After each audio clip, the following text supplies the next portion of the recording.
বিবাহ বহির্ভূত সম্পর্কের জেরে গৃহবধূ হত্যা মামলায় দোষী সাব্যস্ত সাদ্দাম হোসেন মোল্লাকে যাবজ্জীবন সশ্রম কারাদণ্ডের নির্দেশ দিল বালুরঘাট জেলা আদালত। সোমবার অতিরিক্ত জেলা ও দায়রা বিচারক সন্তোষ কুমার পাঠকের আদালত এই রায় ঘোষণা করেন। অভিযুক্ত সাদ্দাম হোসেন মোল্লাকে ৩০২ ধারায় অভিযুক্তকে যাবজ্জীবন সশ্রম কারাদণ্ডের এবং ১০,০০০ টাকা জরিমানা এবং অনাদায় আরও ৩ বছরের বিনাশ্রম কারাদণ্ডের নির্দেশ দেন বিচারক। এছাড়া ২০১ ধারায় অভিযুক্তকে 7 বছরের সশ্রম কারাদণ্ড এবং ৫,০০০ টাকা জরিমানা অনাদায়ে 2 মাসের বিনাশ্রম কারাদণ্ডের নির্দেশ দিয়েছেন বিচারক। মাত্র 13 মাসের মধ্যে মামলার বিচার প্রক্রিয়া শেষ হওয়ায় সন্তোষ প্রকাশ করেছেন মৃতার পরিবার। সোমবার বিকেলে রায় ঘোষণার পর সরকারি আইনজীবীকে ফুলের তোড়া দিয়ে সংবর্ধনা জানায় মৃতার স্বজনেরা। মৃতার ভাই মমিনুল মোল্লা বলেন, যাবজ্জীবন সাজার রায়ে আমরা খুশি, তবে ফাঁসির সাজা হলে আরো স্বস্তি পেতাম। আজকে আমাদের রায়টা হলো, এই রায়টাতে আমি অনেকটাই খুশি।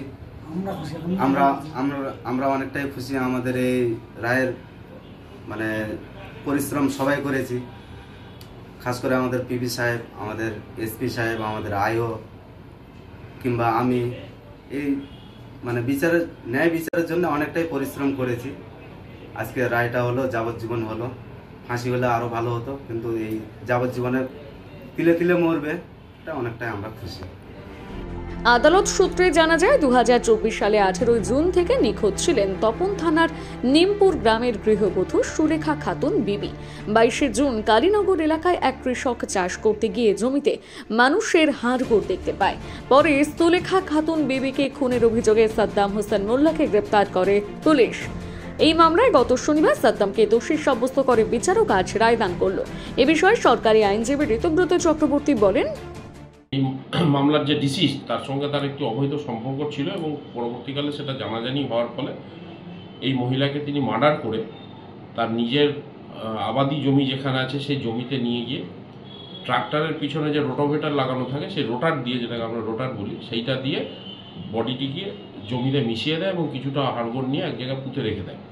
পরবর্তীকালে স্পেসিফিক কমপ্লেন হলে পুলিশ তাকে যখন অ্যারেস্ট করে, ডিউরিং রিমান্ড পিরিয়ড সে পুলিশকে নিয়ে গিয়ে সেইগুলো উদ্ধার করে দিতে সাহায্য করে এবং পরবর্তীকালে এই স্যাম্পলিংগুলো করে যে ট্রাক্টর দিয়ে এই অকারেন্সটা হয়েছিল সেই ট্রাক্টর থেকে স্যাম্পল নিয়ে এবং এই যে দেহের অংশবিশেষ পাওয়া গেছিলো সেগুলো যখন ফরেন্সিক এক্সামিনেশনে পাওয়া যায় এবং পাশাপাশি এই ডিসিজডের এক ছেলে তার এবং ওই যে recovered part of the dead body সেই যখন ডিএনএ প্রোফাইলিং করা যায় তখন দেখা যায় যে ডিসিজডের ছেলের সঙ্গে ডিএনএ প্রোফাইলিং হিসাবে যার বডি পার্ট পাওয়া গেছিলো সেটা তার বায়োলজিক্যাল মাদার এবং যে ট্রাক্টরটা সিজ হয়েছিল তার ফরেন্সিক স্যাম্পল এবং অন্যান্য স্যাম্পল মিলে যায়। এই কেসটার বিচার চলছিল London ADJ first court Santosh Kumar পাঠক সাহেবের ঘরে। আজকে অন পয়েন্ট অফ সেন্টেন্স দুপক্ষকে শোনার পরে লন্ডন কোর্ট আসামি সাদ্দাম মোল্লাকে ৩০২ ধারায় যাবজ্জীবন রিগারাস ইমপ্রিজনমেন্ট দিয়েছেন, ১০,০০০ টাকা ফাইন, অনাদায়ে আরও ৩ বছরের বিনাশ্রম কারাদণ্ড এবং ২০১ ধারায় 7 বছরের সশ্রম কারাদণ্ড, ৫,০০০ টাকা ফাইন, অনাদায়ে আরও 2 মাসের বিনাশ্রম কারাদণ্ডের আদেশ দিয়েছে। বালুরঘাট থেকে রিপন ভৌমিকের প্রতিবেদন, নিউজ টুডে।